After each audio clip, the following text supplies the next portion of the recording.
హైదరాబాద్ సారథి studios లో కాస్ట్యూమర్ల మధ్య గొడవ జరిగింది. షూటింగ్ కి వెళ్లిన ఓ కాస్ట్యూమర్ ని లొకేషన్ కి వెళ్లి కొట్టారు కాస్ట్యూమర్ యూనియన్ సెక్రటరీ నరసింహారావు. దీంతో కాస్ట్యూమర్స్ యూనియన్ సీరియల్స్ షూటింగ్స్ ను అడ్డుకున్నారు.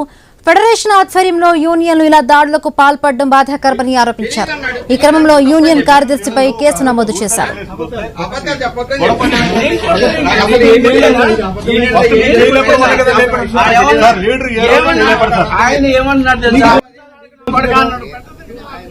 ఓ టీవీ సీరియల్ లొకేషన్ లో కాస్ట్యూమర్ పై దాడి. హైదరాబాద్ సారథి స్టూడియోస్ లో ఈ కాస్ట్యూమర్ల మధ్య గొడవ జరిగింది. రైట్, ఈ గొడవకు సంబంధించి మరిన్ని పూర్తి అప్డేట్స్ మా కరెస్పాండెంట్ సుప్రియ అందిస్తారు. సుప్రియ, హిమబిందు అయితే గత 2 రోజుల నుంచి చూస్తే అయితే తెలుగు సినిమా ఇండస్ట్రీలో కార్మికులకు 30% వేతనాలు పెంచాలని డిమాండ్లతో అయితే బంద్ కొనసాగుతుంది.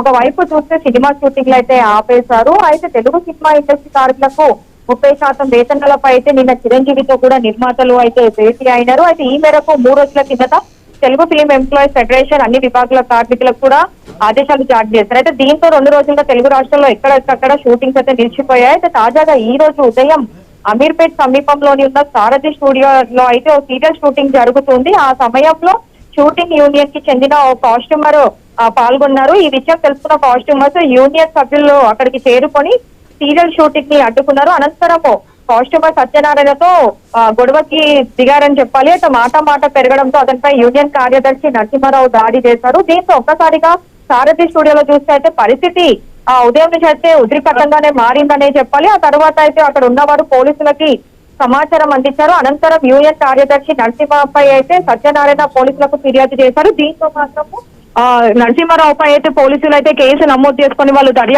దర్యాప్తు చేస్తున్నారు. ఇంకా ఈ యూనియన్ కి సంబంధించి అయితే సినిమానే కాకుండా సీరియల్ షూటింగ్ కూడా నిలిపివేయాలని చెప్పి అయితే కార్మికులు అయితే గొడవ పడుతూ ఉన్నారు. ఇంకా రేపటి వారికి అయితే యూనియన్ గురించి ఈ సినిమా కార్మికులు అవ్వచ్చు, సినిమా కార్మికుల 30% వేతనం పని అయితే ఒక కొలిక్కి రాబోతుందనే చెప్పాలి. అయితే నిన్న మధ్యవర్తిగా చిరంజీవిని పెట్టి మాత్రము సమావేశం జరిపారు. అయితే ఆయన మాత్రం ఒక 2 రోజులు గడువు అడిగారు. రేపు దీనిపైన ఎలా ఉంటుందో అయితే చూడాలి. ఇది ఒక ఆసక్తికరంగా మారిందనే చెప్పాలి. ఇంకా సారథి స్టూడియో అయితే మనం ఉదయం నుంచి అయితే ఉద్రిక్తనే ఉందనే చెప్పాలి. అక్కడ యూనియన్ ఆఫీస్ దగ్గర అయితే కార్మికులు ఎప్పుడొచ్చి ధర్నా చేస్తారో లేకపోతే ఏమైనా గొడవ అవుతుంది అనేది కూడా తెలియలేని సంఘటన నెలకొందనే చెప్పాలి. Himabindu. Right, thank you Supriya, thanks for the updates.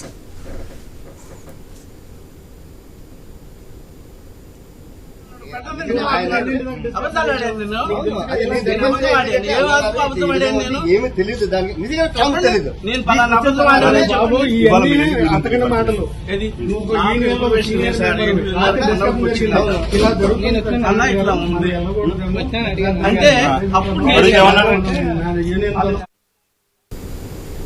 ఇప్పుడు స్పీడ్ న్యూస్ చూద్దాం.